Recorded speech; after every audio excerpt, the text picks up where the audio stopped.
The class burst into quiet snickers. "Play something for us," the teacher smirked. "Since your kind is always so good at rhythm." Jamari froze. 13. Black. Cornered in a room full of stairs. He hadn't touched a piano in months. But when his fingers hit the keys, even the ones who laughed forgot how to breathe. Before we deep dive into this interesting story, subscribe to our channel and tell us where are you watching from. Share in the comments below. The teacher pointed at him and laughed. "Play something for us. You people always have rhythm." The classroom went dead silent. Jamari, 13, stood frozen, humiliated, cornered, every eye mocking him. He sat at the piano, trembling. But when his fingers touched the keys, the air shifted. What happened next made the entire school question everything they thought they knew about him and her. The bell had barely stopped ringing when Miss Candler's voice cut through the chatter like a blade. "Quiet down, please. This is music class, not the lunchroom." The crowded, stuffy room fell into an uneasy silence. The fluorescent lights above buzzed faintly, a constant reminder that no one ever thought to fix them. Instruments were stacked carelessly along the back wall, dented trumpets, scratched violins, and a slightly out-of-tune baby grand piano that rarely saw use. The room smelled faintly of chalk dust and cafeteria pizza. "Let's start with vocal warm-ups," Miss Candler announced, flipping through her clipboard. Her gray curls bobbed with each movement, and her horn-rimmed glasses perched precariously on her nose. She began roll call, instructing each student to stand and sing a short line from the assigned warm-up melody. One by one, kids stood awkwardly, mumbled or hummed their way through, and sat back down, eyes low, anxious for it to end. "Jamari Butler," she called. Silence. In the far left row, Jamari, slim and small for 13, blinked as if pulled from another world. He slowly looked up, his voice caught in his throat. All eyes were already on him, expectant, amused, some whispering.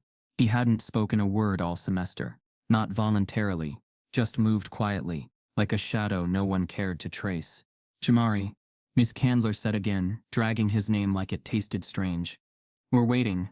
He stood hesitantly, clutching the hem of his faded sweatshirt. His throat tightened. A couple kids in the back snickered. "Well," she pressed. I don't know it yet," he said, barely audible. Miss Candler rolled her eyes. "Of course. Another one who thinks showing up is enough." The class chuckled. Not loudly. Just enough to humiliate. Then she said it. "Well, why don't you do what you people are good at? Go on, play something for the class. There's a piano right there." The words dropped like lead. Jamari blinked. His face stayed still, but his eyes flickered. Surprise, then confusion, then something darker. Something clenched. She was still smiling. That performative, thin-lipped kind of grin that dared him to react. Some students shifted uncomfortably. Others just stared, waiting to see what would happen. He walked slowly to the piano. Each step felt heavier than the last. Miss Candler stepped aside dramatically, gesturing at the seat. "Let's see if rhythm runs in your blood," she said with a chuckle. A few laughs broke out. Jamari sat down stiffly. His knees touched the wood. The piano bench creaked under him, too tall for his frame. His hands hovered over the keys, trembling. He hadn't played in weeks. Not since the move. The last time he'd played was in his grandfather's church basement, surrounded by worn hymnals and the musty scent of old carpet. Not this room, not these stairs, not this coldness. He closed his eyes, took a slow breath, tried to disappear. Then, a girl's voice from the back whispered, "Bet he doesn't even know how." Another boy laughed. Miss Candler folded her arms. "Any time now, Jamari." He didn't look at her. His fingers lowered, gently, carefully, like they might break the silence instead of music. Then the first chord came. It was soft, almost hesitant, but full. A minor seventh, delicate, warm, unexpected. The laughter stopped. Jamari's eyes stayed shut as his hands began to move. Another chord, then a run, then he stitched them together, shaping melody from memory, something bluesy, but not sad, confident, but not loud. He weaved between jazz and gospel, letting his instincts guide him, each note unfolding into the next like it had been waiting inside him all along. The class stared. No one spoke, not even Miss Candler. For 30 seconds, it was only Jamari and the piano. Two things the room had tried to ignore. But now, they were impossible to unsee. The music grew more layered. He modulated keys, shifted tempo, His fingers, small, unsure just moments ago, now danced over the keys with a kind of mastery that didn't belong to a middle schooler. He played with restraint, like he was holding back something volcanic. Some students began exchanging looks. Others leaned forward, mouths slightly open. The ones who laughed earlier were quiet now. Ms. Candler's arms slowly dropped to her sides. Her smirk faded. She blinked as if not fully believing what she was hearing. Then Jamari ended on a suspended cord, not resolved, hanging in the air like a question unanswered. The room remained still. Even the buzz of the fluorescent lights seemed quieter now. Jamari opened his eyes. He didn't smile, didn't look for approval. He just sat there, breathing hard, like he'd just run a race no one saw him start. And then, before anyone could clap, speak, or react, the fire alarm went off. Harsh, loud, and jarring. A screaming red light flashed above the door. Students jumped. The spell was broken. Teachers shouted instructions from the hallway. Kids scrambled to grab their things. Miss Candler, dazed, looked around, then barked, "Everyone out. Line up and exit single file." Jamari stood, back stiff, and joined the line. No one spoke to him. No one looked at him. But a boy behind him whispered, "Dude, where'd you learn to play like that?" Jamari didn't answer, because in the hallway, as they filed out, Miss Candler stayed behind. And she was staring at the piano, as if it had just told her a secret she didn't want to believe. But what none of them knew was that someone had recorded Jamari's entire performance, and had already posted it online.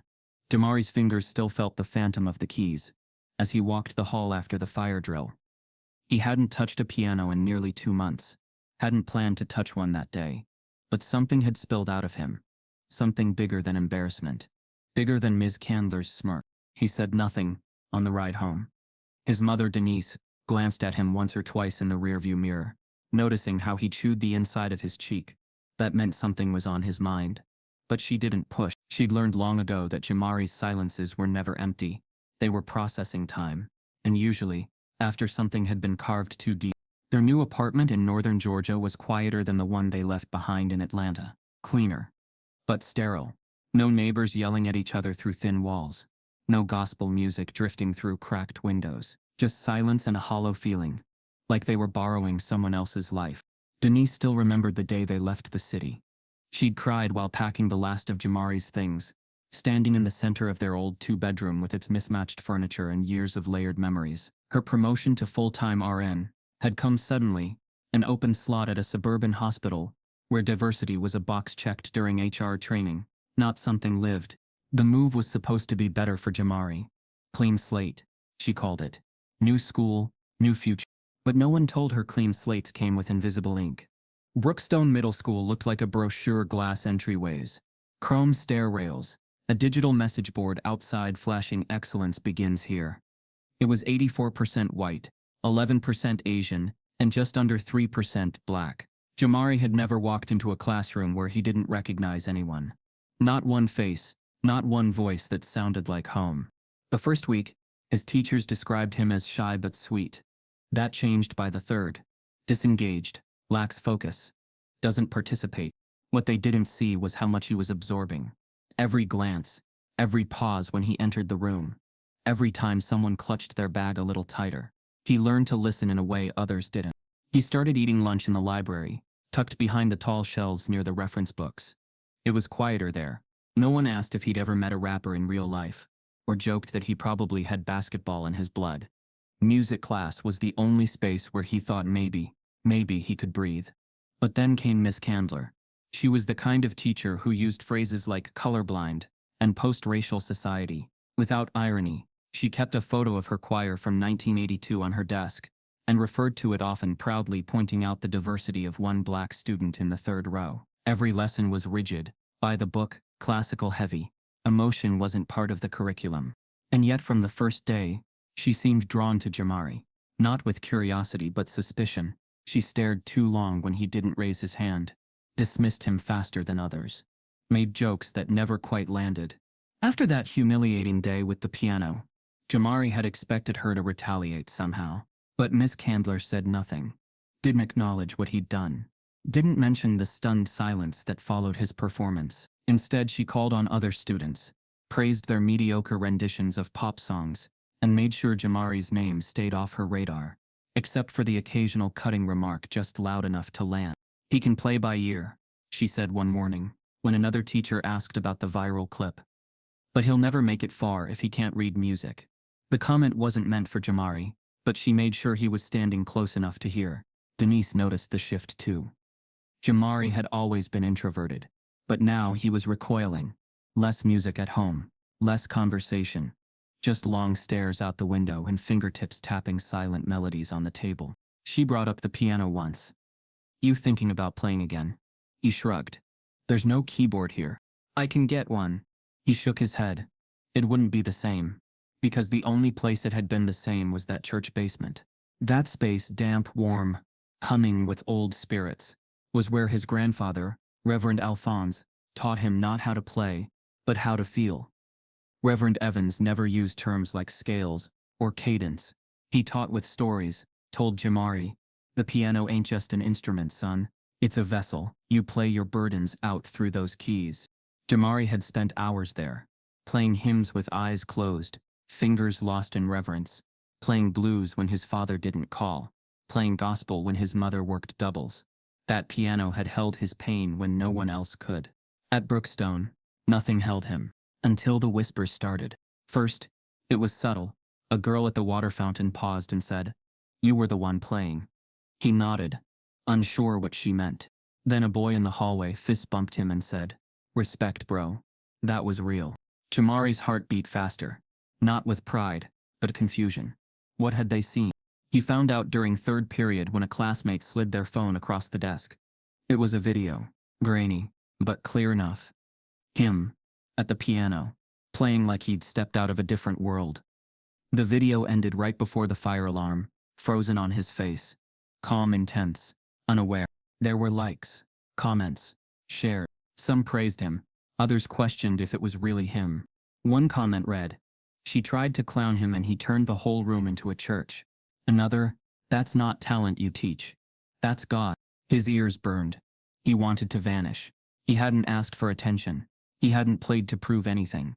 He had just released something, and now it was out in the world. That evening, Denise got a message from another nurse whose daughter went to Brookstone. "Did you see the video? Your boy's amazing. Well, what kind of teacher sets a kid up like that?" Denise watched the video in the kitchen while reheating leftovers. When the first chord played, she froze. By the time the last note faded, her hand was over her mouth. She hadn't heard him play like that since the move. That night, she knocked gently on his door. "You okay?" she asked. Jamari sat on the bed, earbuds in. He pulled one out. "Why didn't you tell me about that day?" He looked down. "Didn't think it mattered." "It matters to me." He didn't answer. She came inside, sat beside him, and rested her hand over his. "You have a gift. You know that, right?" Jamari's voice was barely a whisper. "Not in that room, I don't." She held back tears. The next morning at school, the energy had shifted. More students were watching him now. Not all kind. Some jealous. Some curious. A few teachers gave tight-lipped smiles, and Miss Candler, she didn't say a word. But in the teacher's lounge, she was heard muttering, "They always think talent excuses bad manners." Someone recorded her, a para named Mr. Jones. Quiet. Observant. He didn't post the clip. The hallways of Brookstone felt different that morning. Not louder, just heavier. As if everyone was walking with a question on their tongue, but too unsure to ask it out loud. Jamari could feel the weight of it, pressing against him. Eyes lingered on his back a second longer than usual. Conversations hushed when he passed. He didn't want attention, never had, but now, he carried the spotlight like an unwanted coat, visible in every room, every whisper. By second period, it was clear. The video had traveled. The original clip, just under a minute, showed him seated at the piano in Miss Candler's room, fingers gliding with impossible grace. Eyes closed, music pouring from him like it had been waiting to be born. Students had reposted it with new captions. "Future legend. Don't sleep on him. One of us made it." But as the praise spread, so did the questions. In Miss Candler's third period class, where Jamari sat tucked in the second row, heads began turning before she even started roll call. "Yo, Candler. Did you see the video? That's your class, right?" She barely looked up from her attendance sheet. "I don't indulge in amateur recordings," she said curtly. Back to warm-ups. Someone else chimed in. "That was Jamari, right?" Her smile was thin, Forced. She tapped her pen once against her clipboard. He's got a good ear, she said. But let's be honest, real talent comes with discipline. Reading music, understanding structure. Otherwise, it's just noise dressed up in luck. Jamari flinched. The words weren't loud, but they cut all the same. She continued, there's a reason we have curriculum. Emotion without theory is like a car without a map. Sure, it moves, but where's it going? A few students looked away. A few nodded uncomfortably. Only one. Aaron, a junior with a cracked iPhone, hit record. In less than 30 seconds, he captured the whole exchange. He posted it without thinking too hard. Captioned it, she really said this about a 13-yo Brookstone. Brookstone do better. By lunch it had 5,000 views. By the end of the day, over 20. But Jamari didn't see the clip until he got home. Denise was on the couch, laptop open, brow furrowed. Her Facebook feed had been flooded with posts tagging her, messages from old coworkers, cousins, even people she hadn't spoken to in years. She clicked the video, expecting to hear her son play again. Instead, she heard Ms. Candler's voice. Emotionless. Dismissive. I see. He can't read music, so it doesn't count. Denise froze. There was nothing outwardly violent about the statement. No slur, no shouting. But she knew exactly what it meant. It was the same tone her nursing supervisor used when passing her over for a promotion she was more than qualified for. The same tone people used when they said her son was well-spoken, like it was a surprise. The same tone white parents used when they said we're just looking for the right fit, while enrolling their kids in private academies. She replayed the video, and heard it again. Dismissal. Not because of skill, but because of who he was. When Jamari came out of his room, she turned the laptop toward him without a word. He watched the clip. Once, then sat down on the armrest beside her. She never says my name, he said quietly. She doesn't have to, Denise replied. Everyone knows who she's talking about. He didn't cry. But his silence deepened in a way Denise had come to recognize, the kind that burrowed into his bones. That night the clip began circulating on local Facebook groups. Moms of Brookstone, North GA Community Voices, and Fair Education Watchdogs. The comments were a mix, some outraged, others dismissive. She didn't say anything racist. What's wrong with expecting students to follow the curriculum? This is why schools are afraid to teach anymore. Everyone's offended by everything. But others saw it differently. Why minimize a child's gift? The coded racism here is so clear it's painful. Imagine hearing a black child's brilliance and calling it noise. Denise didn't sleep that night. She stayed up reading every comment, every thread. At 3:42 a.m., her phone pinged with an email. No sender name. No signature. Just one line in the body. She's done this before. You're not alone. Don't let it slide. And an attachment. A PDF labeled Candler Incidents Compiled. Denise's hands trembled as she opened it. Inside were screenshots, dates, and quotes. Testimonials from former students, parents, and even 2 retired staff members.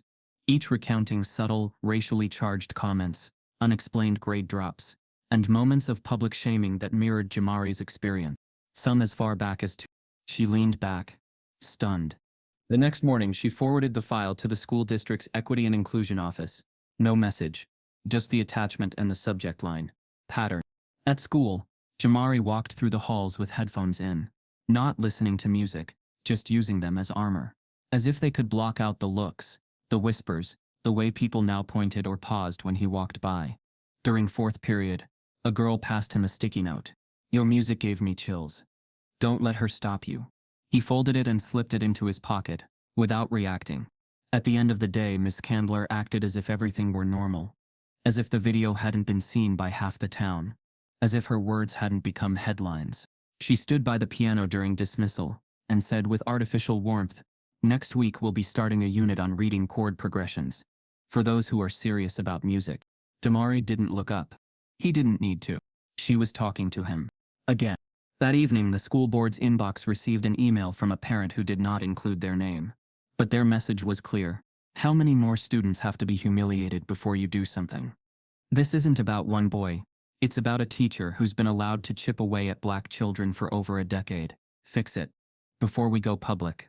Attached to the email was a familiar video, and one of the testimonials from the PDF. The school board called an emergency closed-door meeting, and Miss Candler was pulled from class mid-period, without warning as students watched in stunned silence. That she was being emotional. That it was personal. They still wanted to pretend it wasn't systemic. She didn't shout. Didn't slam her folder or storm out. She simply said, "We'll see what the school board says," and sat down. The meeting moved on. Quickly. Painfully. Someone brought up the spring carnival. She didn't shout, didn't slam her folder or storm out. But as parents filtered out, a few lingered behind. Quiet conversations began. Cards exchanged. A group text formed before they left the parking lot. She simply said, "We'll see what the school board says," and sat down. The meeting moved on. Quickly. Painfully. Someone brought up the spring carnival. It wasn't many. By the end of the hour, the moment had been swallowed, as if it never happened. But as parents filtered out, a few lingered behind.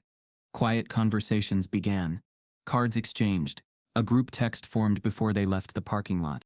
By the end of the hour, the moment had been swallowed, as if it never happened. It wasn't many. The next morning, Jamari walked into class and immediately sensed something was off. Just 5 families. But it was a start. The next morning, Jamari walked into class and immediately sensed something was off. Just 5 families. And his name wasn't on the class assignment sheet. When he asked, Miss Candler barely looked up from her desk. The chair at the piano was gone. When he asked, Miss Candler barely looked up from her desk. The chair at the piano was gone. And his name wasn't on the class assignment sheet. "You've been reassigned," she said simply. "To where?" he asked. She handed him a slip. "To where?" he asked. "You've been reassigned," she said simply. She handed him a slip. "Independent study, library period." He read it twice, confused. "Why?" Miss Candler smiled tightly. "To help reduce disruption in the classroom. This environment clearly isn't conducive to your learning style." Jamari's face dropped. The words echoed in his chest louder than anything she'd said before. Disruption. That was what they saw when he played. Not brilliant. Not expression. Just disruption. Not beauty. By the time he got to the library, he was shaking. He sat in a corner, surrounded by silence, and encyclopedias no one opened anymore. He stared at the slip in his hand, and wondered how playing a piano once had gotten him exiled. That afternoon, a counselor pulled him aside and said, "Jamari, you've been removed from all music electives. Effective immediately." Jamari didn't cry when the counselor handed him the paper. He didn't ask questions. He didn't even blink. He just stared at the line that said, in plain Arial font, "Removed from music electives. Effective immediately." The counselor, a soft-spoken white woman named Mrs. Reed, folded her hands and tried to soften the blow. "This isn't a punishment," she said gently. "It's more of a reprieve. A way to let things settle while you focus on your core classes. The environment in the music room has become tense." Jamari nodded like he understood. But inside, something cracked. Music wasn't an elective to him. It wasn't just another box to check. It was the only class where he felt like he belonged to something that made sense, where the rules were different, less about pleasing someone, and more about expressing what he couldn't say. Now even that had been taken. When he got home that afternoon, Denise was already on the phone. Her voice echoed through the apartment, sharp, steady, and layered with barely restrained fury. "I need to speak to someone in curriculum," she was saying. "You can't remove a student from a class for making other people uncomfortable. What policy is that? Where is it written?" She glanced at Jamari and lowered her voice. "Yes. His name is Jamari Evans. No, this isn't a misunderstanding." He dropped his bag and went straight to his room. Denise spent the next 4 days chasing names, district reps, administrative staff, even a family friend who worked in education law. Each conversation ended in the same place: policy gray zones, overbooked meetings, or concern without action. "We understand your frustration, Miss Evans. We're looking into it. This is not a race issue, ma'am. Please don't make it one." Denise hung up after one call and threw her phone across the couch. It didn't break. She almost wished it had. By the end of the week, Jamari's schedule was adjusted. No music class, no access to instruments. Instead, he was given study hall support, an hour in the library, with worksheets and an old desktop computer that froze every 10 minutes. He didn't talk about it. He didn't complain. He just stopped showing signs of life. At lunch, he no longer sat in the cafeteria. He didn't sit in the library either. He walked the halls until security told him to stop, then started hiding out in the janitor's closet behind the gym. He stopped answering texts from the few kids who'd reached out. He stopped tapping rhythms on his desk, stopped humming during chores, stopped dreaming in sound. The music inside him had gone quiet. Denise watched the change with a growing sense of dread. He was still her Jamari, polite, well-behaved, respectful, but his spark was gone. His eyes didn't light up. His body language curled inward like he was trying to make himself invisible. One night she caught him sitting in the dark with his keyboard unplugged, just staring at the keys. "You hungry?" she asked softly. He shook his head. You sure? I made spaghetti. He nodded, eyes still fixed on the unlit keys. She walked over and sat beside him. The silence was thick. Finally, she asked, "You want to talk about it?" He swallowed hard. "What's the point?" She looked at him. "What do you mean?" "Doesn't matter how good I play. Doesn't matter what I feel. They'll never hear it right." Denise's throat tightened. "They." He looked at her just for a moment. "People like Miss Candler. Like the ones who smiled while I got kicked out for being good." That night, Denise cried in the shower. Not because she didn't know what to do, but because she'd known this day was coming. She just hadn't thought it would come so soon. When a black child shows brilliance in a place that's not ready for them, brilliance gets recast as disruption. Genius becomes defiance. Excellence becomes a threat. It was the same story. Over and over. The next morning, Denise sat at the kitchen table scrolling through her emails. Most were useless. Newsletters, coupons, school updates. But one caught her eye. Subject: "Saw your son play. Had to reach out." She almost deleted it. Then paused. The sender's name was Theodore Ellis. She opened it. It was short. "Ms. Evans. My name is Mr. Ellis. I'm a retired music teacher, formerly at Dunbar High, in Atlanta. I saw the clip of your son playing on a student's feed my granddaughter showed me. I was moved, deeply. Wang! That boy doesn't play music, he speaks through it. I've seen talent like that maybe 3 times in my whole career. I'd like to meet him, if that's okay with you. No strings, just an old man who knows a gift when he hears it. Respectfully, T.L." Denise reread the email 3 times. She clicked reply, fingers hovering over the keys. For the first time in a week, she saw a flicker of something in Jamari's future that wasn't gray. She typed one word, "Yes," then hit send. What Denise didn't know, what no one knew, was that Mr. Ellis had once been forced out of teaching for pushing a black student to audition for a national music program that the district thought was too advanced for someone like him. The knock came late Saturday afternoon, just as the sky began to bruise into evening. Denise peeked through the curtain before opening the door. There stood Mr. Theodore Ellis, tall, thin, and regal, in the way only someone who had lived through too much could be. His white beard was trimmed neatly, his frame lean beneath a dark pea coat, and his eyes were alert but kind. Slung over his shoulder was a worn keyboard case, and in his left hand he clutched a folder so stuffed it looked like it might burst. "Ms. Evans?" he asked, voice deep, smooth, and deliberate. Denise smiled faintly. "You must be Mr. Ellis." He nodded once, stepped inside, and removed his coat with the precision of a man who believed every gesture should mean something. The living room was small but clean, and the keyboard case looked oddly at home, leaning against the couch. Jamari came out slowly. He'd been watching from the hallway, wary at first.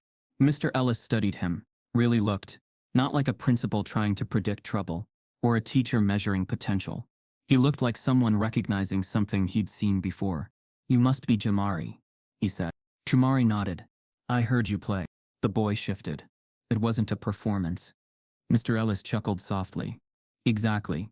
He opened the keyboard case and set it up on the dining table with practiced ease. The keys were slightly scuffed.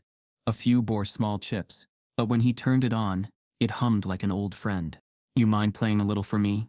he asked. Jamari hesitated, then sat down. His fingers hovered for a beat, then fell. He didn't play what he'd played in class. Not the song from the video. This was different. Slower, searching, almost hesitant. Notes came like questions, not answers. But beneath the caution was something undeniable. Depth, soul, pain that had learned how to move. When he finished, Mr. Ellis didn't clap. He just exhaled, deeply. "I haven't heard that kind of sound in a very long time." Jamari looked at him. "I'm not trained or anything. I just Play what I feel. Good, Ellis said. Because what you feel is worth hearing. Denise watched from the kitchen, barely breathing. They played for hours, not full songs, fragments, experiments. Mr. Ellis showed him jazz voicings, blue notes, how to stretch a chord until it told a story. He introduced him to composers like Florence Price, Ahmad Jamal, and Charles Mingus, not just their music, but their resistance. Between lessons, he told his own story. In 1963, I auditioned for the Georgia State Conservatory, he said. Played a Chopin piece they'd never heard that way before. When I was done, one of the judges said I was too emotional, that I played like I didn't respect the rules. Jamari frowned. Isn't that the point of music? Depends on who's listening, Ellis replied. To them, my feeling made me dangerous. Too wild. Too black. They said I needed to refine myself if I wanted to be accepted. Did you? He shook his head. I played louder. They laughed. For the next few weeks, Mr. Ellis came every Saturday and some Wednesdays. He brought sheet music and jazz charts and recordings on USB drives. He didn't force Jamari to read, but showed him patterns, gave him tools, taught him the rules so he could bend them. You don't need permission to be great, he said one afternoon. You just need to recognize what's already inside you. Jamari's confidence began to rebuild, not through praise but through ownership. He was learning what he'd never been taught, that his way of playing wasn't a flaw, it was a legacy. And Ellis, stoic, gentle, sharp as ever, watched it all like someone tending to a fire. One rainy afternoon, after a particularly moving improv session, Ellis hit the stop button on the small recorder he'd brought with him. He sat back, arms crossed, eyes narrowed. Do you know what you just did? Jamari looked puzzled. That piece, that wasn't practice. That was composition. What you just played? That was your voice. He pulled out a small USB and plugged it into his laptop. The audio file was clean, even in its rawness. He titled it, Ghost Notes, Jamari Evans. Then he clicked open a browser and scrolled to a bookmarked link, the Georgia Youth Statewide Music Honors Competition. Registration closes in 5 days, Ellis murmured. Jamari leaned over. I thought you had to be nominated by a school. You do. Ellis stared at the screen. But schools don't own talent, and systems don't get to decide whose music matters. He copied the file into the submission portal. Wait, Jamari said. Are you actually entering me? I'm not asking permission. Jamari froze. Won't they reject it? Maybe, but they'll have to hear you first. Ellis typed in the name, Jamari Evans. Independent entry. Then clicked submit. What Jamari didn't know was that one of the judges on the panel was Miss Candler's former mentor, and he still owed her a favor. 3 days after Mr. Ellis submitted Jamari's application to the Georgia Youth Statewide Music Honors Competition, an email landed in his inbox. He saw the subject line just as he was brewing his second cup of coffee. Application status: incomplete, disqualified. He clicked it, eyes narrowing. The message was brief, sterile, and unbothered. Dear Mr. Ellis, thank you for your submission.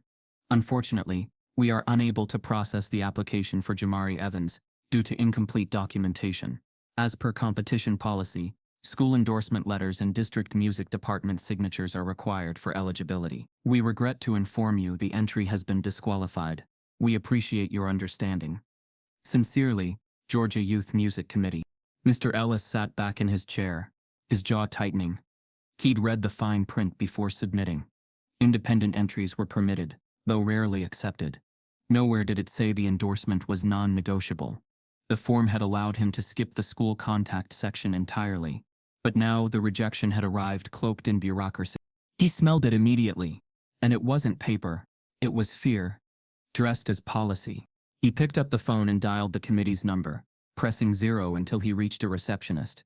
Calmly, politely, he asked to speak to the chair of the youth competition division, Dr. Leonard Ham. After a long hold, the line clicked. Dr. Ham speaking. This is Theodore Ellis. I submitted a recording for a young pianist named Jamari Evans. A pause. Then yes, I remember the name. Unfortunately, the entry lacked required documentation. We can't make exceptions. Mr. Ellis kept his voice level. The online form allowed me to submit as an independent. That section was optional.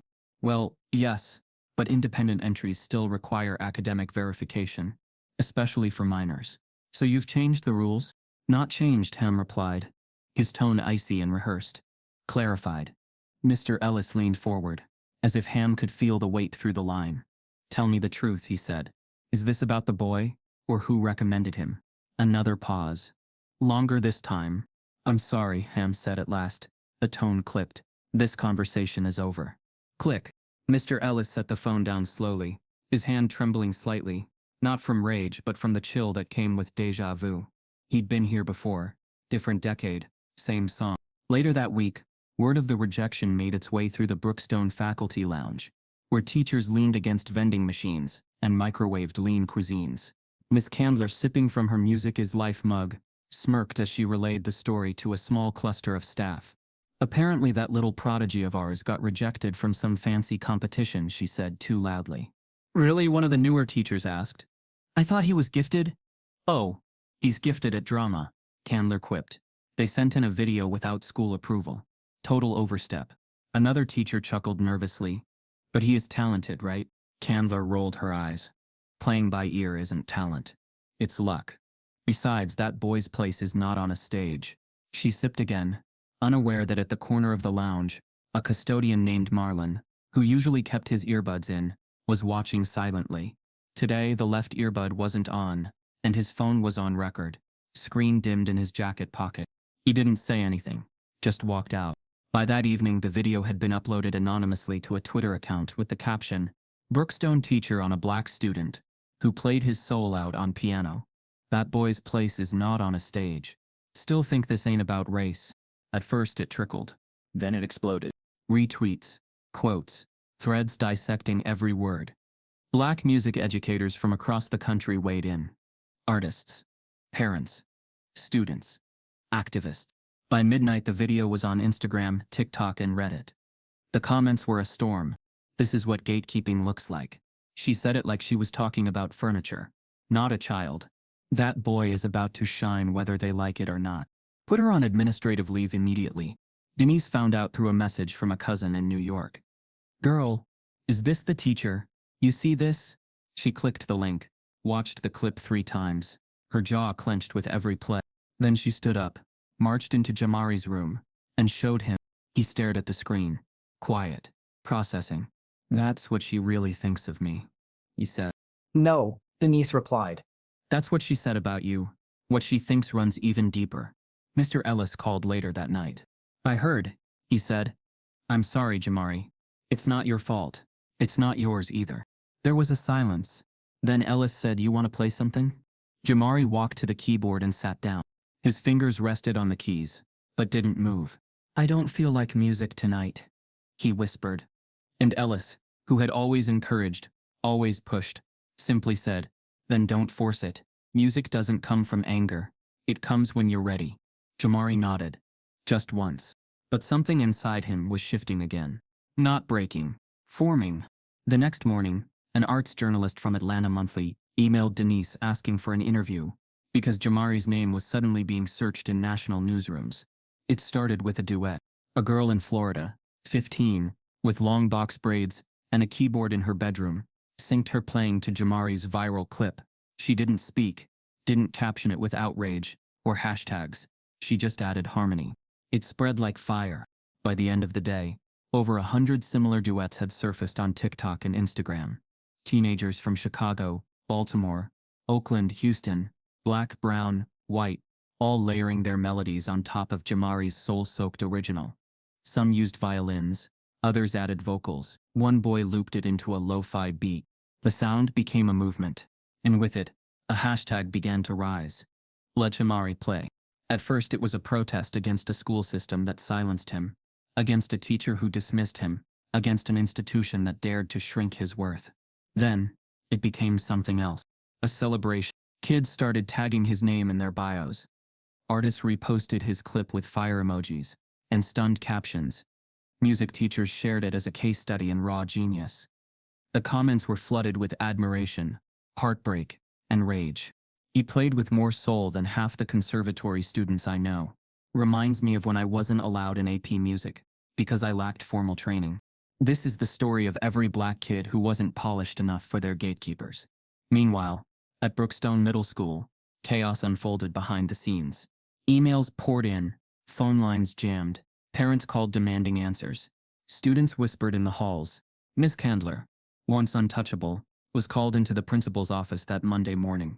No one knew exactly what was said, but by noon, a district-wide email landed in every inbox. Effective immediately, Miss Catherine Candler has been placed on administrative leave pending internal investigation. All music classes will be overseen by substitute instructors until further notice. No apology, no admission, just silence, which only made the noise outside grow louder. Denise had barely slept in days. Every notification on her phone made her jump. Her inbox ballooned with press inquiries, advocacy organizations, and strangers offering support or demanding updates. And then came the knock. This time it was a woman, mid-30s, sharp bob haircut, press badge clipped to her jacket. I'm Carla Ramirez with Atlanta Monthly.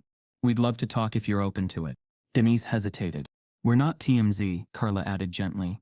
We're doing a piece on how systems fail gifted black children. Your son's story, it's more than viral. It's a miracle.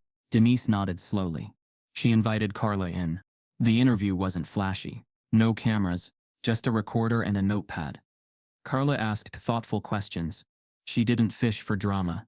She asked about Jamari's childhood, about his grandfather's church, about the basement with the worn carpet and the cracked piano, about what it meant to be pulled from a class not for misbehaving but for daring to be exceptional. When Jamari spoke, his voice was low, careful. I wasn't trying to prove anything, he said. I just wanted to play. Carla nodded. That's exactly why it matters. By the time the article went live 2 days later, it had already been previewed by several major journalists and public figures. The headline read, "The Boy They Tried to Silence. How Jamari Evans Played the Truth into a Broken System." The piece struck a nerve. That same night, a video surfaced online from Miss Candler's former student, now a grown man, describing his own experiences. She told me jazz was too emotional, and that colleges wouldn't take me seriously unless I played white, he said into the camera, eyes burning. She didn't start with Jamari. She just finally got caught. The floodgates opened. By the week's end, 4 former teachers had resigned in solidarity. A petition calling for a full district equity audit had reached 48,000 signatures. And then, just when it seemed the wave might crest, the twist arrived. Jamari was in the kitchen helping his mom clean up dinner when her phone buzzed. She glanced at it, then froze. Jamari. He looked up. Come here. She turned the phone toward him. There on Instagram was a video post by Avery Cross, an internationally acclaimed pianist, Grammy-nominated, and known for being fiercely protective of young talent. In the post, Avery sat at a Steinway, playing the exact melody Jamari had performed in room 2. He captioned it, "This boy's touch moved me. I've played with orchestras in Paris, Berlin, Tokyo. But this is soul. Whoever you are, wherever you are, your seat at the table is waiting. Full scholarship to my summer program in New York. Let him play. Let Jamari play." The comments were a frenzy. This just took it to a whole new level. Imagine getting co-signed by Avery Cross at 30. Let's get this kid in front of the world. Jamari stood still, mouth slightly open. Is this real? He whispered. Denise touched his shoulder. It's real, baby. He didn't speak again for a long moment. Then, just barely, a smile tugged at the corner of his lips. Not pride. Not ego. Relief. Someone had finally said what he'd felt all along. That his voice, quiet as it was, deserved to be heard. But in a private email to the superintendent, a board member warned, "The media frenzy is making us look weak. We need to regain control before this gets political." The flyer arrived in the mail, with thick cardstock and gold-embossed letters that shimmered under the kitchen light. Voices Rising, a community gala celebrating youth talent and resilience. Hosted by the Georgia Arts Foundation. Venue, East Atlanta Cultural Arts Center. Date, May. Time, 7:00. At the bottom in fine print was a name neither Denise nor Jamari had expected to see. Featured performer, Jamari Evans. Jamari blinked, unsure he read it right. Denise put a hand on his back. "Baby, they want you to perform." He stared at the invitation, heart pounding. He hadn't been on a real stage since before the incident. Since before everything changed. Denise gave him a moment, then said gently, "You don't have to say yes. Not for the media. Not for them. Only if you want." He nodded, quiet for a long beat, then finally whispered, "I want to play." The weeks leading up to the gala moved in strange rhythms. Days of rehearsals, late-night piano sessions, check-ins with Mr. Ellis, and long conversations with Denise, where they talked about the past, not to dwell but to understand. Shamari practiced not just the notes, but the emotions. He wanted to choose a piece that reflected the storm he'd been through, one that started heavy and resolved with light. Mr. Ellis suggested an original composition. "You've earned the right to tell your story," he said. "Don't just play music, speak through it." So Jamari composed something from scratch, a blend of gospel chord progressions, jazz phrasing, and classical resolution. He called it Proof of Breath. As the day approached, social media buzzed with anticipation. Flyers circulated, hashtags reappeared, more duets surfaced. The auditorium was expected to sell out. Local news outlets planned to cover the event. It wasn't just a recital anymore. It was a reckoning. And Jamari knew it. Backstage, dressed in a crisp navy blazer and black slacks, he sat on a folding chair, clutching his sheet music, not to read, but to hold, a symbolic reminder that he could master both emotion and form, no matter what had been said about him. Mr. Ellis stood beside him, adjusting his tie with one hand, the other gripping his cane. "You nervous?" he asked. Jamari nodded. "You should be," Ellis said. "Means it matters." Jamari chuckled under his breath, then looked up at the wall where a lineup of performers was posted. Spoken word artists, dancers, musicians. He was the only solo pianist. Suddenly, a volunteer tapped his shoulder. "There's a reporter asking to speak with you. Said you should know Miss Candler filed a lawsuit." Jamari froze. Denise, standing nearby, stepped forward. "What lawsuit?" The volunteer lowered her voice. "She's suing the district, claiming defamation, loss of reputation, emotional damages. Says the school abandoned her to protect their image." Mr. Ellis scoffed. "She's the one who did the damage. She also named the boy." The volunteer added, "Thy name." Denise's eyes flared. "She what?" "In a deposition, said the school weaponized a child to destroy her career. It's sealed, but people are talking." Jamari's chest tightened. The walls felt smaller. "She's still trying to take something from me," he said quietly. Mr. Ellis stepped closer. "Let her try. She can chase shadows while you stand in light." Just then applause erupted from the auditorium. The act before Jamari had finished. The host announced over the mic, "And now a story you already know. But tonight you'll hear it for yourself. Please welcome Jamari Evans." The lights dimmed. Denise kissed her son's forehead. Mr. Ellis squeezed his shoulder, and Jamari walked out onto the stage. The piano sat under a single spotlight. The silence of the room was thick. Hundreds of eyes followed him as he sat, adjusted the bench, and placed his hands on the key. He didn't smile. He didn't speak. He just played. It began low minor chords, deliberate, full of tension. The sound moved slowly at first, like a fog rolling over a quiet street. Then, without warning, it swelled, faster, deeper. He layered in unexpected runs, explosive harmonies, sudden pauses that left the room holding its breath. Somewhere in the second act of the piece, a woman in the front row began to cry. He ended the piece with a suspended chord, held just long enough to make everyone ache for the final note. Then, with a single quiet release, he let it fall. The room erupted. A full standing ovation. Cameras flashed. Reporters scribbled. One news anchor wiped her eyes and said, "My God." But Jamari just stood, bowed once, and walked off stage without fanfare. Backstage, Denise was waiting. "You did it," she whispered, arms wide. He hugged her tightly. Mr. Ellis watched, eyes damp. Then a man in a suit approached quietly. "Ms. Evans?" he asked. She turned. "Yes, I'm with the district legal team. May I speak with you privately?" Denise's body went still. "About what?" He handed her an envelope. "A settlement proposal. Confidential." She didn't take it. "Why now?" she asked. He lowered his voice. "Things are escalating. Ms. Candler's suit is gaining traction in certain circles. The board wants to avoid prolonged media scrutiny. We're offering a financial resolution. If you agree to drop any potential countersuits or public complaints, this ends quietly." Mr. Ellis stepped forward. "And what happens to the truth?" The man's smile didn't reach his eyes. "Sometimes the truth has a price." Denise stared at the envelope, then at Jamari. Her hand hovered, and didn't move. That night, Denise received a private message from a whistleblower inside the district. "Don't sign anything. They're hiding emails. Real ones. About Jamari. The email came from a producer named Elise Gaines, at Morning Rise, one of the most watched national morning shows in the country. It was addressed to Denise, marked urgent, and time-stamped at 2. We would be honored to have Jamari perform live on our show. The world deserves to hear him, not just through a screen, but in real time. Denise reread it 6 times. When she showed Jamari the next morning, his expression didn't light up with joy. It darkened. "What if I mess up?" he asked. "You won't," Denise replied. "But even if you did, the world still needs to hear you." Mr. Ellis, now fully immersed in mentoring, simply nodded.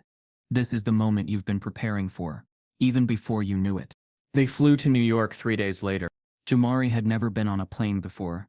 He stared out the window most of the way, headphones on, a blank notebook in his lap filled with scattered melody lines and chord sketches.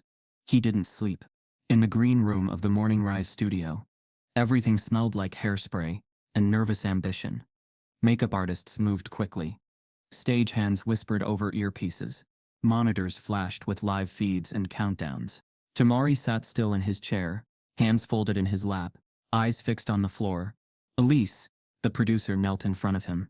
"You ready?" He nodded. "Your mom and Mr. Ellis will be right off stage. We'll introduce you, dim the lights, bring in the piano. You play when you're ready. No pressure, just speak your truth." The countdown ticked. The hosts Melanie Drake and Jalen Ross led into the segment with practiced smiles. Over the last few months, a young boy from Georgia has sparked a nationwide conversation, not just about music, but about race, equity, and the power of a single voice. Jalen added, "His story has inspired protests, policy reviews, and millions of views online, but today we finally get to experience the heart of it." The camera panned to the stage. A single grand piano, under soft white lighting. Jamari walked into the shot. He didn't wave, didn't smile. He sat and placed his fingers on the keys. The first note was so soft it nearly disappeared. Then came the second, slightly fuller. The third haunted. The piece was titled Unheard. It told a story of walking into a room and not being seen, of offering a gift and having it mocked, of being pushed out of a place you belong to before they ever knew your name, of screaming without opening your mouth, of being 13 and understanding centuries. The melody climbed, faltered, then rebuilt itself. Major chords over minor tension. Dissonance resolved, not with triumph, but with quiet endurance. When it ended, there was no applause, only stillness. A full 5 seconds passed before the camera cut to the hosts. Melanie wiping tears, Jalen visibly moved. Backstage, Denise's hand was over her mouth. Mr. Ellis stood with both hands on his cane, blinking rapidly. Jamari stood, bowed once, and walked off stage. The applause exploded. When the show ended, Elise pulled Denise aside. "There's already media flooding our inbox. Every affiliate wants a clip. Schools are asking to feature the performance. This is bigger than we thought." Denise nodded, overwhelmed. But all she could think of was how her son, so small in that chair, had filled an entire nation with presence. Back in Georgia, in a quiet living room tucked away from the noise, Miss Candler sat alone. The TV flickered with the performance. She watched without moving.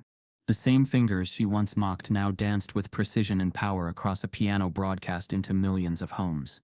She didn't blink, didn't cry, just gripped the arms of her recliner until her knuckles turned white. The screen cut to black, and still she didn't speak. Her name hadn't been mentioned once, but she'd never felt so exposed.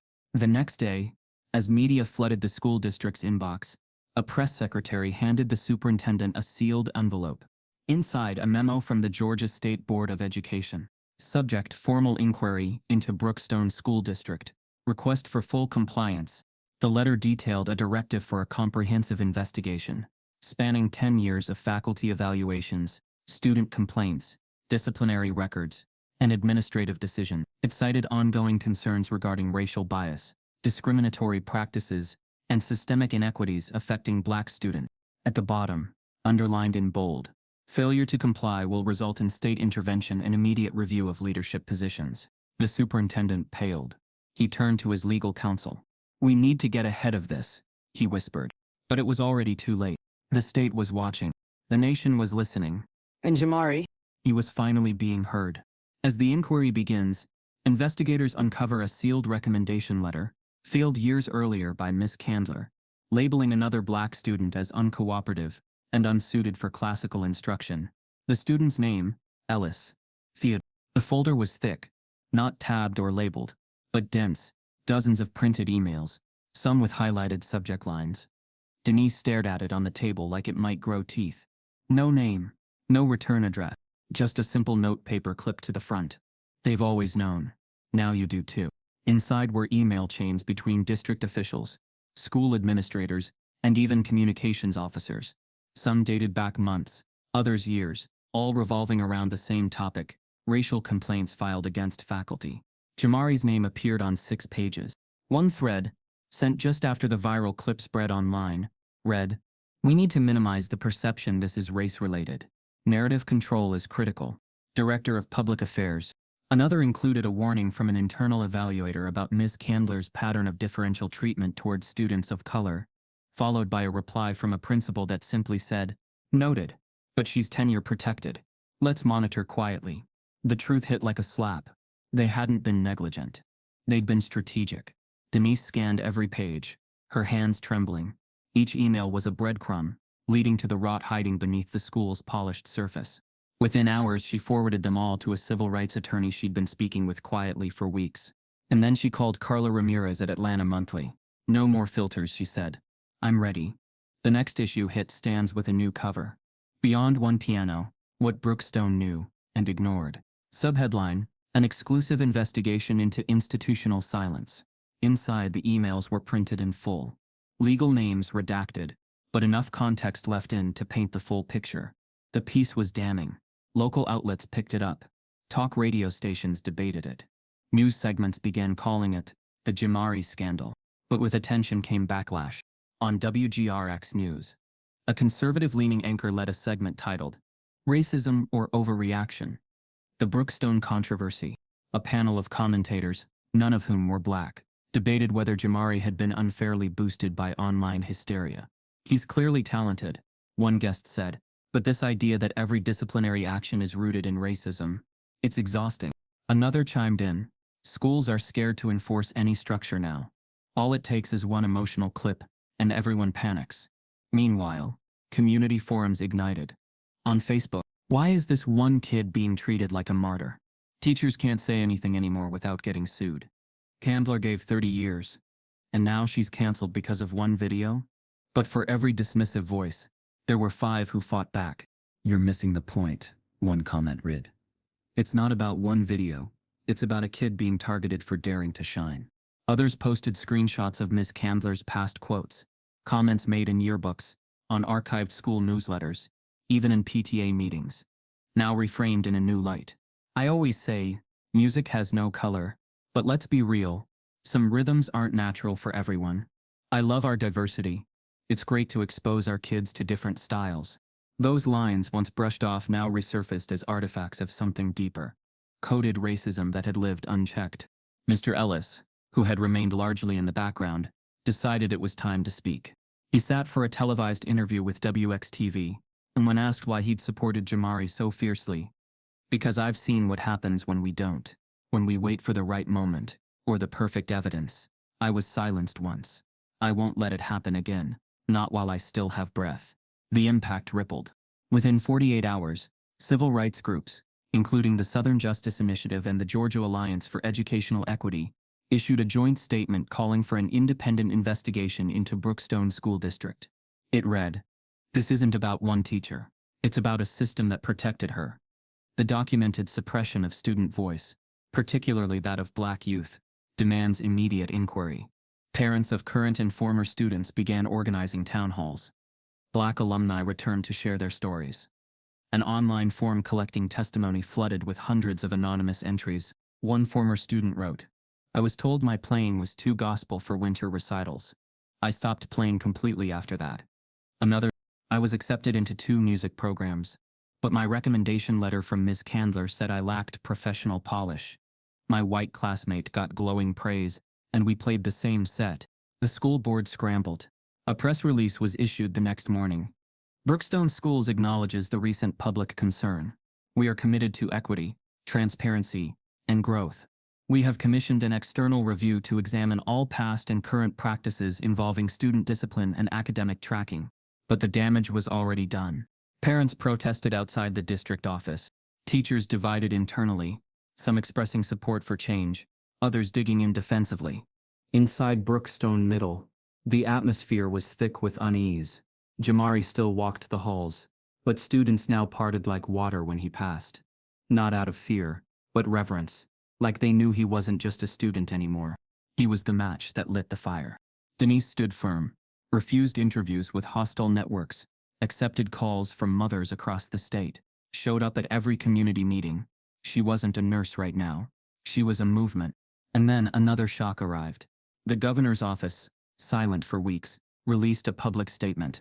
At a press conference filled with flashing cameras and pressed suits, the governor stepped up to the podium, cleared his throat and read from the teleprompter. The situation unfolding in Brookstone is deeply troubling. While we cannot make assumptions about intent, we must address the harm caused. No child should be dismissed, diminished, or denied access to their gifts because of cultural bias. I have instructed the State Board of Education to launch a full review of racial equity practices across all public districts. Gasps echoed through the press pool. The clip aired across national networks within the hour. Suddenly, this wasn't just a local scandal.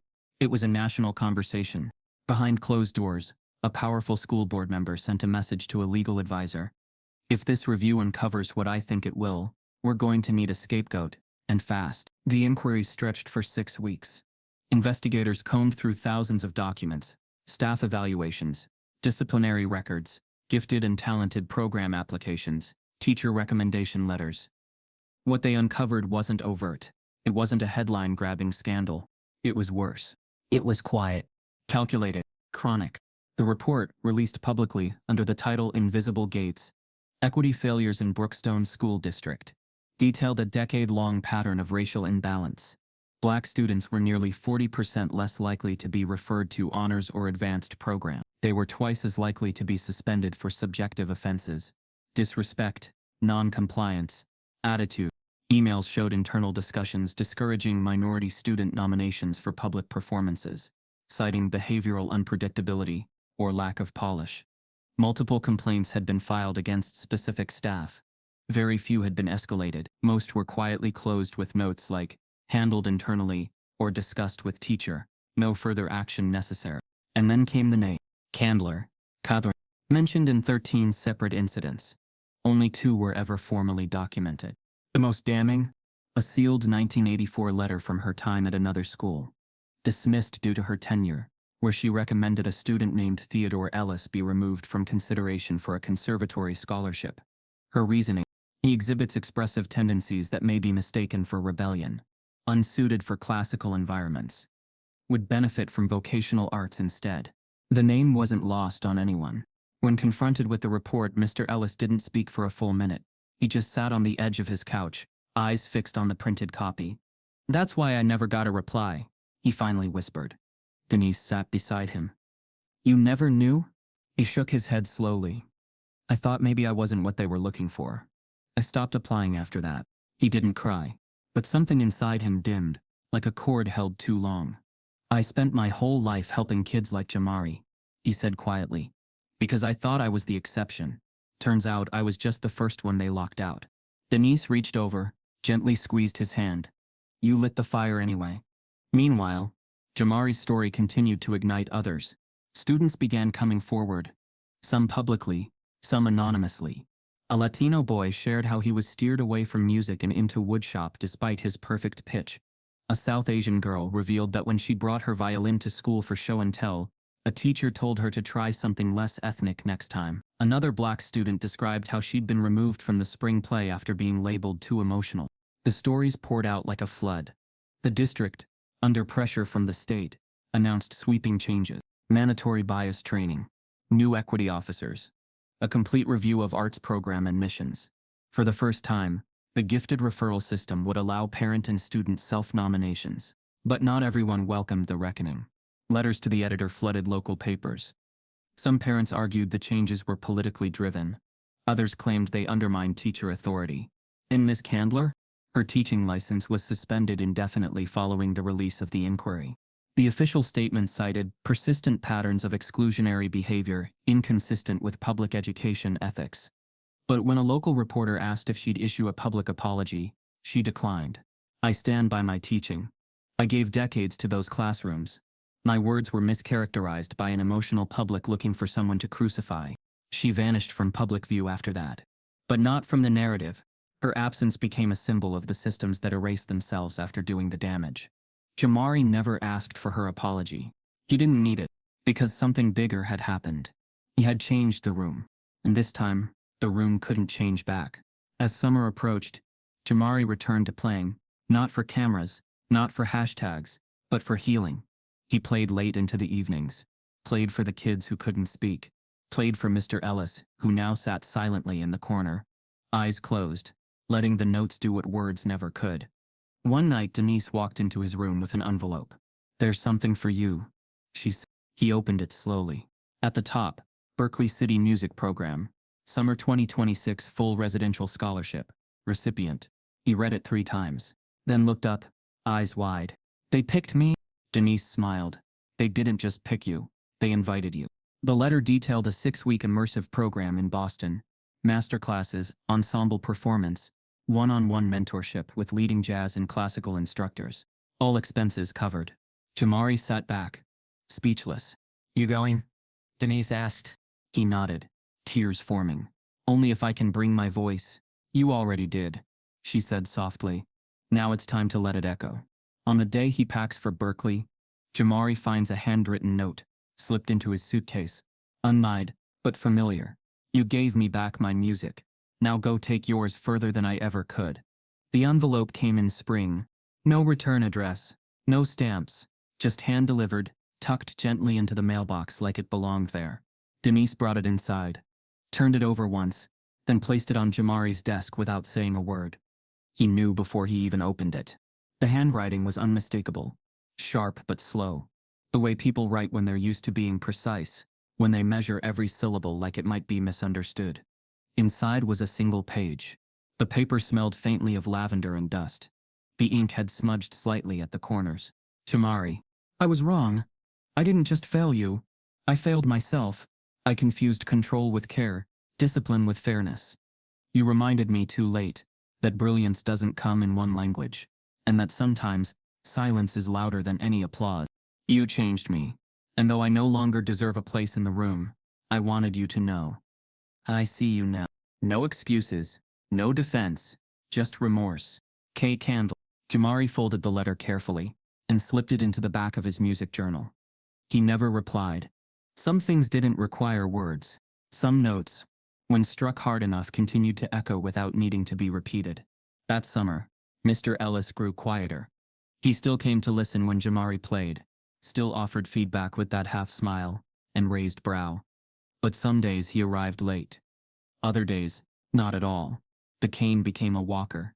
Then the walker became a wheelchair. When Jamari visited him in the hospital, Mr. Ellis was still full of fire, though his body betrayed him. "You hear what Berkeley said?" Ellis grinned. "They want you full-time next year. Full scholarship. Full." Jamari nodded. "I want you to come with me. Even just for a visit." Ellis shook his head slowly. "Nah, kid. My roads are Georgia roads now. Yours stretch farther. You just keep pushing the notes forward. That's the work." Jamari stayed the night in the hospital chair, his journal on his lap, scribbling chord progressions and fragments of thoughts. Ellis passed 2 weeks later. At the funeral, the church was full. Former students flew in from out of state. Musicians filled the pews. Jamari played unheard again, this time slower, deeper. Every pause weighted with gratitude and grief. After the service, the lawyer approached Denise with a manila folder. Inside, a handwritten will. At the bottom, barely legible beneath the signature, "Give the piano to the boy. Let him carry it forward." The piano was old, but full of soul. The keys had faded letters. The lid creaked slightly when opened. But the moment Jamari sat in front of it again, it sounded exactly like home. Years passed. Jamari graduated Berkeley with honors. He toured briefly, small cities, community centers, jazz halls that smelled like bourbon and worn leather. But he kept coming back to Georgia, because something had always been unfinished. So, in the same town where it all began, Jamari used his first grant and part of his touring earnings to buy a modest brick building off a quiet downtown street. It had once been a barber shop. Now, it would hold something louder. Ellis Keys for change. A music school. But more than that, a place where talent wouldn't be trimmed down to fit white comfort.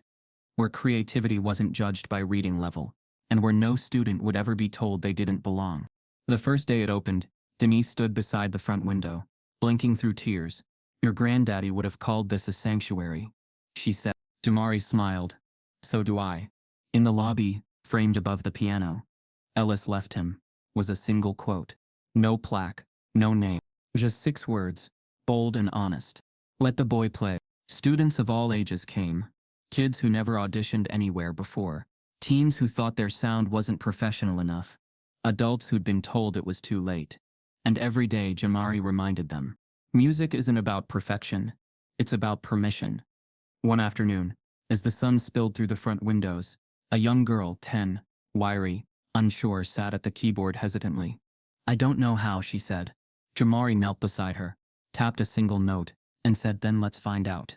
In the corner, a new poster hung on the wall.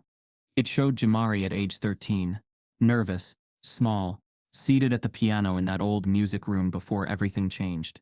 Next to it, a caption. They told him to play to mock him. He played, and the world listened. And beneath that, in small print, every voice deserves to be heard. Especially the ones they tried to silence. In the entryway of Ellis Keys for Change, just above the front door hangs a single framed phrase etched in weathered wood, backed by a soft spotlight. Let the boy play. No child should have to earn their humanity just to be heard. If this story made you feel anything, anger, hope, heartbreak, then you already know silence isn't an option. Type yes if you believe talent should never be muted by racism.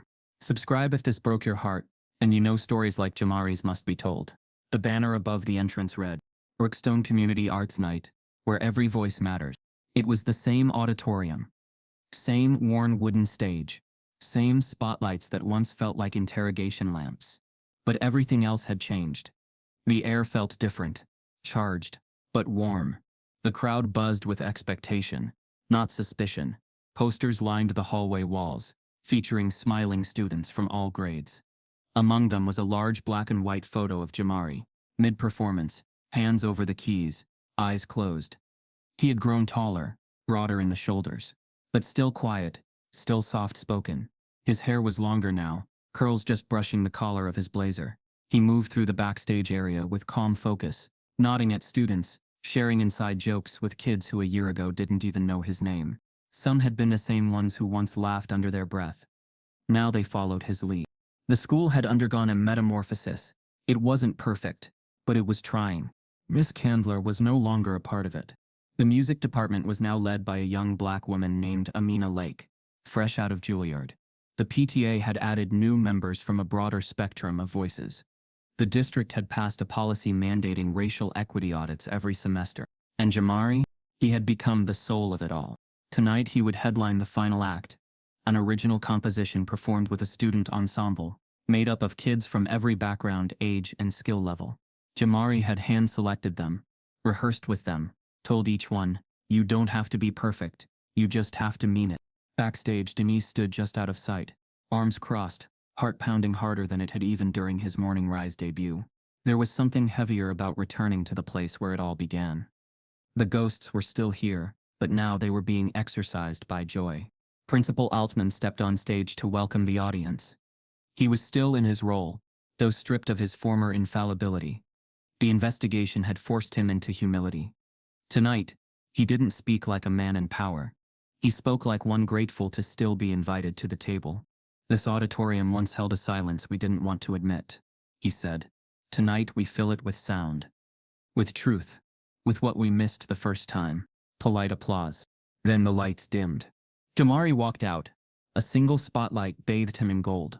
He bowed slightly, then gestured toward the other students entering behind him. Violinists, singers, drummers, a girl with a flute, a boy with a beat machine, a shy kid with a cello too big for his frame. They sat. Jamari nodded and began. The piece was called Then and Still. It was not angry. It was not triumphant. It was honest. A soft piano opening, lonely, unsure. Then slow additions, a violin answering the melody, a soft hum from the vocalists, the cello rising beneath like a second heartbeat. Then unexpected came rhythm. Not classical percussion, but syncopated, jazz-influenced, laced with the DNA of black expression. Yet somehow it welcomed all the other sounds too. The melody told the town's story. A building tension, a sudden stop, a moment of silence, so long it almost scared the room. Then rebuild, resolution, unison. By the final note, the stage was vibrating, and the audience rose to their feet. Not polite this time. A full standing ovation. Hands overhead, cheering, crying. A woman in the second row sobbed openly. A man near the aisle whispered, This is what school should be." Denise stood among them, hands clutched at her chest, eyes glassy. And Jamari? He simply smiled. He turned to his fellow performers, bowing low, pointed at them. They were the stars, not just him. The curtain fell. Backstage, kids jumped and hugged, and laughed. Jamari stepped off stage, headed toward the hallway where he could catch a breath. And that's when he saw her. In the far back of the auditorium, partially obscured by a column standing. Not sitting, not clapping, just standing. Miss Candler. Her hair was shorter. Her posture, smaller. She wasn't dressed like she used to be. No pearls, no cardigan, just a plain blouse. Her hands were clasped in front of her, and her eyes, they were wet. She didn't wave, didn't move forward, just watched. Jamari froze. He didn't feel fear or rage. What he felt was something else, something that looked almost like pity, but deeper than that, closure. Because for the first time since the beginning of it all, he understood something Miss Candler never had. You couldn't stop truth with shame. It would rise anyway. In halls. In courtrooms. In piano. Still watching her, Damari reached into his pocket and pulled out a folded piece of sheet music. He'd written it months ago. Never performed it. Never titled it. He scribbled something at the top with a pen from his blazer pocket. Walked over to the piano, still sitting on stage, placed the page gently on the edge. Then walked out. In the crowd, no one saw the note. No one except her. She stepped forward after everyone had gone, picked up the sheet, read the title, Forgiven, Not Forgotten. As Jamari walked out into the warm night air, a man approached him with a camera crew. Are you ready to hear what just came through from Berkeley's full-time program?